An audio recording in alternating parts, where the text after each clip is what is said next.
Welcome back to LX News. Let's talk about the internets for a second here, because for a lot of us, we just kind of take it for granted, right? It's not really a luxury, it's just part of our lives. But there are millions of Americans and really people around the world who don't have reliable internet access, and that includes the Navajo Nation. That's right, the Navajo Nation. It's a reservation that stretches all across the southwestern part of the U.S.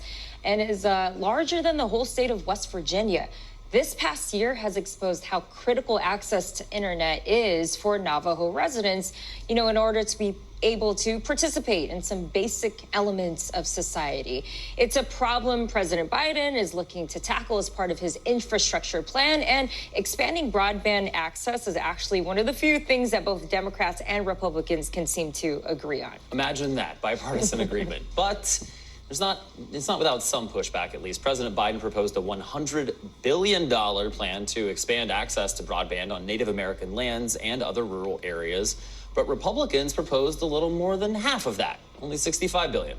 The White House eventually said that was an acceptable offer, they guess. Now, tribal leaders, internet access advocates, and natives who live on reservations say that kind of investment from Congress is long overdue. New Mexico Representative Teresa Leger Fernandez says broadband is basic infrastructure, and it's as necessary now as electricity once was. That's right. And according to an American Indian Policy Institute analysis of federal data, 67% of tribal lands in the U.S. have access to broadband internet. The majority only have access to internet speeds considered less than minimally acceptable. That's what the FTC says. And then less than half of the residents of tribal lands actually subscribe to the internet because largely it's so expensive. Yeah, it's incredibly expensive. I mean, no matter where you live. In fact, Navajo Nation residents pay 52% more a month for internet compared to average prices in the U.S., across the U.S., and they're actually paying more for slower speeds than most of us do.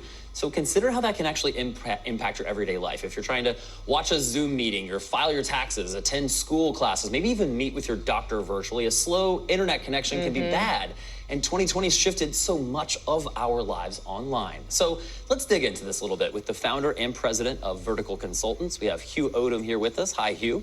To get right to it, we know that Native Americans have challenges with internet access, but it's not just limited to reservations, right? What's the overall picture for rural America?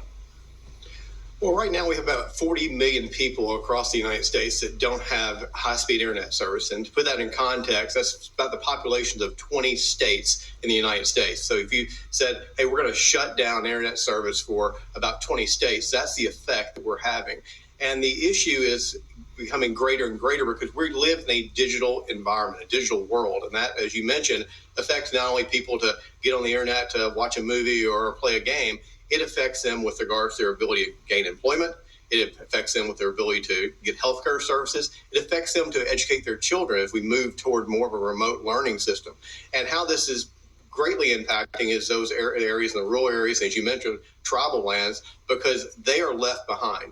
The money and the infrastructure is the last to go out there. And what is put out there, it falls behind very quickly because there's not updating it and there's not more money spent over time to make sure they're getting the best service as compared to other people in the United States. So, Hugh, I mean, it sounds like it's clear that you would say high-speed internet is essential, just like power and water, right? Yeah, I use the analogy of, I say, look, besides air, water, and food, the thing you rely upon most every day is communication. And communication is either through your phone or through your computer, and you have to get online to have that communication. So we need to get out of this mentality that we live in a world where internet is a luxury.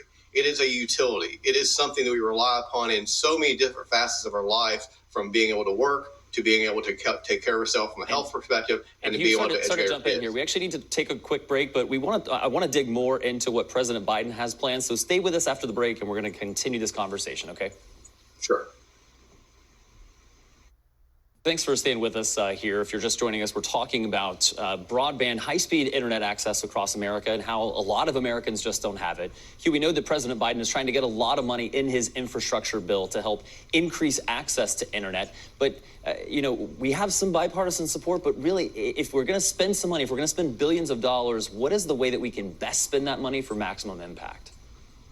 Well, I think the big thing here is three areas. I think we need to make sure the money gets down to local governments, and it needs to be a cooperative of those local governments with private enterprise, much like the Rural Electrification Act of 1936, when people didn't have utilities or power.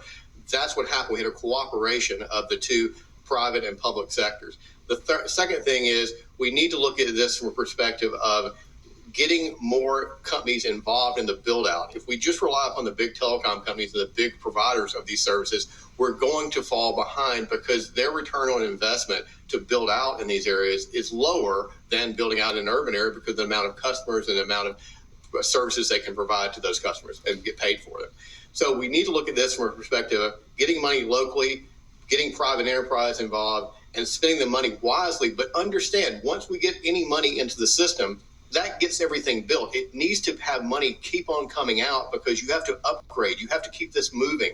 It's not like building a road or a bridge. Those things are important, but once you build them, you just have to maintain them every once in a while. This is technology. You can build it today, but you have to keep on upgrading or you're going to fall behind. You can't kick the can down the road and expect it just to stay there and everything just to stay status quo. And even once the internet's there, I mean, I live in Los Angeles, and if I'm going to get gigabit internet, it's $120 a month. I mean, I'm not paying for that. A lot of people can't afford that. So even once we have the access, how do we ensure that people can actually afford to pay for this stuff?